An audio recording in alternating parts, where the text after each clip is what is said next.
For 3 days and mostly nights, Iran has been shooting ballistic missiles deep into the heart of Israel, killing around 24 innocent civilians, including 4 Israeli Arabs, showing that they don't care who they kill. And they've been causing lots of devastation to civilian buildings all over Israel. One of those strikes the other night hit the Israeli city of Bat Yam. Prime Minister Benjamin Netanyahu stood there yesterday in the rubble of Bat Yam, surrounded by the wreckage, the broken glass, the twisted steel, walking among the people of Israel.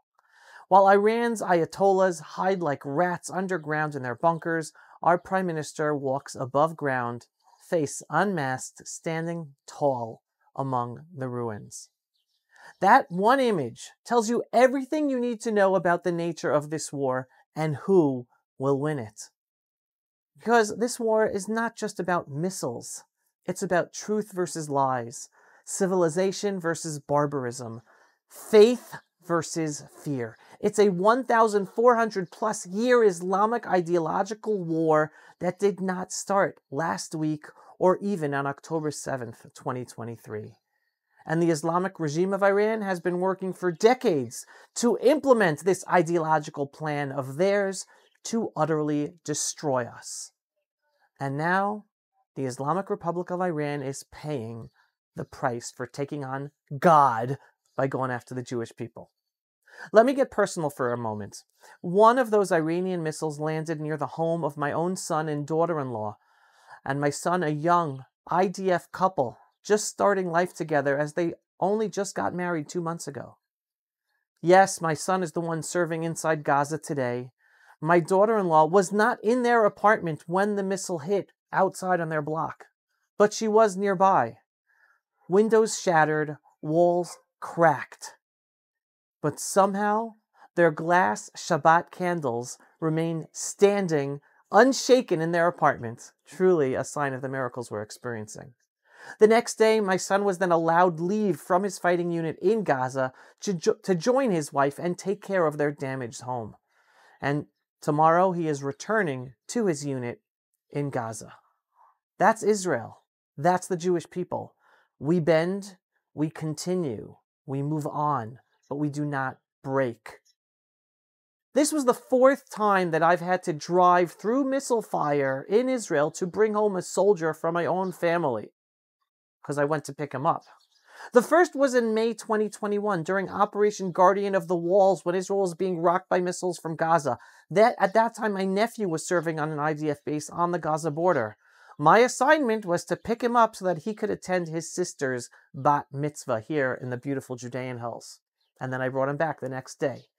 The second time I drove through missile fire in Israel was the days before my eldest son's wedding on October 15th, 2022. That's right after Hamas started the war and rocketing missiles upon Israel with a total lockdown of the country as we were being bombarded with missiles from Gaza. And I drove all the way down to Sderot to pick him up. Then the third time was picking up my second son's girlfriend at the time, today his wife, from her post-IDF running the war in Beersheba. Still, the country was on lockdown. And now this time I drove down south to pick up my son again, as he was given leave from his unit in Gaza to drop him off by his damaged home in the Tel Aviv area in order to pick up the pieces of the life of him and his wife in their apartment. All this under fire. And yes, we keep going.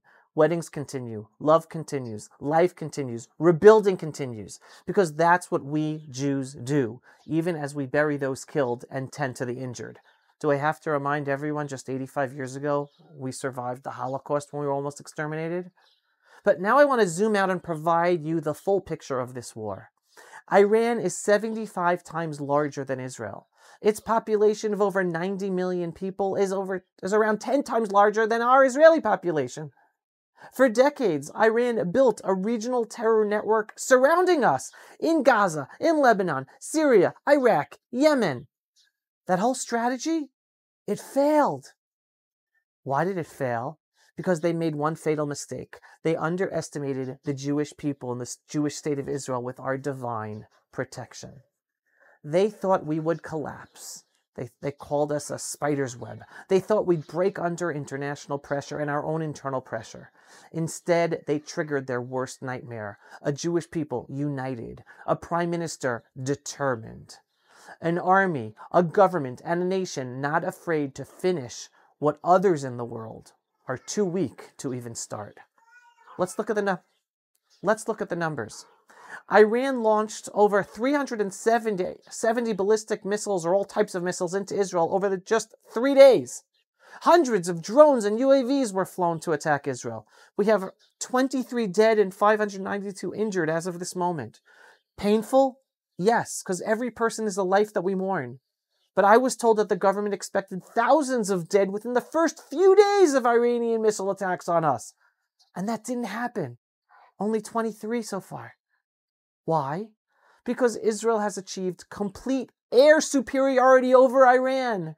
Because we destroyed the military capabilities of Iran proxies in Gaza and Lebanon and Syria. Because what we did to Hezbollah led to the fall of the Iranian proxy Assad regime state in Syria. Because we destroyed Iran's air defense system after one of Iran's earlier attacks on Israel last year. Because we struck first against the Iranian nuclear installations and leaders last week on Thursday night and totally shocked the Islamic regime. And we struck smart. And most importantly, because God is looking after us. Our defense systems are holding. Our intelligence, led by the Mossad, is running circles around Iran's Islamic regime. Our Air Force is precise, patient, and relentless. We're not just defending ourselves. We're doing what no other country has ever done. We, the tiny Jewish state of Israel, smaller than the state of New Jersey, has taken out the nuclear capabilities of three enemy regimes. First Iraq in 1981, then Syria a number of years ago, and now Iran. This war is no longer just about survival. It's about resolution. It's about finishing what needs to be finished now, so our children or grandchildren do not have to fight the same enemy all over again. It is important that everyone understand that this war ends one of either three ways. Either one, Iran surrenders and ends its nuclear program. Or two, the Iranian people rise up and overthrow the oppressive Islamic regime of Iran. Or three, Israel finishes the job ourselves and gets rid of their whole nuclear capabilities. Whichever happens first, Israel will not back down. Yes, it's hard to deal with the continuous Iranian ballistic missile attacks that are continuing and we don't know for how long. And yes, we mourn every life lost. But we are fighting for something bigger than ourselves, for the Jewish future, for freedom in the Middle East, for the Iranian people, and for truth in a world drowning in moral confusion. The Islamic regime of Iran's failure in this war is clear. Their proxies are gone. Their missiles are depleting.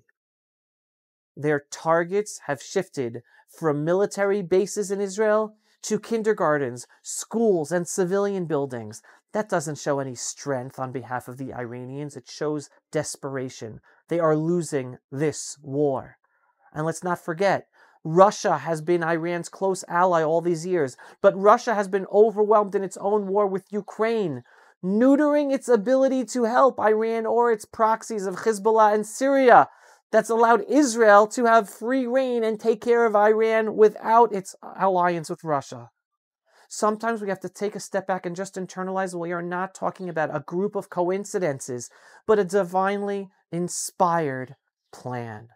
And all this time, the enlightened Western world ignored the evil of this Shiite Islamic regime of Iran, as it is also ignoring the evil of the Sunni Islamist regime of Qatar, the same country that owns Al Jazeera, funds Muslim Brotherhood, Hamas, and yet is still embraced by Western universities and Western politicians, including U.S. politicians. The West continues to be blind about the evil that exists in Islamism, and it is up to Israel to see clearly and lead the world with moral and military clarity when needed, as we are doing today. We know what this war is. It's a spiritual war, a civilizational war, a war between light and darkness. And we, the Jewish people, we are the light. And we have no choice but to win for all of humanity. Thank God for our soldiers. Thank God for our Air Force. Thank God for Prime Minister Netanyahu, who has refused to blink when others begged him to surrender or give up the losing fight. And thank God for every Israeli citizen who continues to live, love, marry, raise children, even while missiles fall. This is our time. This is our test. And with Hashem's help, with God's help above, we will pass it. And we have to be thankful that President Trump won the elections. And it's the Trump administration that is in place at this time that we have to do this work. These are truly redemptive times. Do not lose sight of that. And never lose perspective. No matter what suffering we're going through, no matter how many missiles still continue to rain down on us and devastation or deaths are caused, never forget where the Jewish people are today, seeing our planes fly over the skies of Syria and Iran and bomb their installations and their leaders without just totally taking out what needs to be done. And remember where we were 85 years ago, almost annihilated in the gas chambers of the Nazis. Never lose that perspective. Yisrael Chai. And I can never say this enough. These are redemptive times. If you are not yet a subscriber to our daily, belief-based, inspiring, politically incorrect, truthful videos about Israel, the Jewish people, and the freedom-loving world, what are you waiting for? Go to pulsevisual.com and click to subscribe today. And yes, we are a donor-based operation. We need your donations for support in order to make these videos and get our videos seen and do all the work we do. So every once in a while, whether a large donation or a small donation, just go to pulsevisual.com and click on the donate button. Shalom, everyone, and thanks for watching. Pulse of Israel, frontline videos from the Holy Land. Support our work by donating today.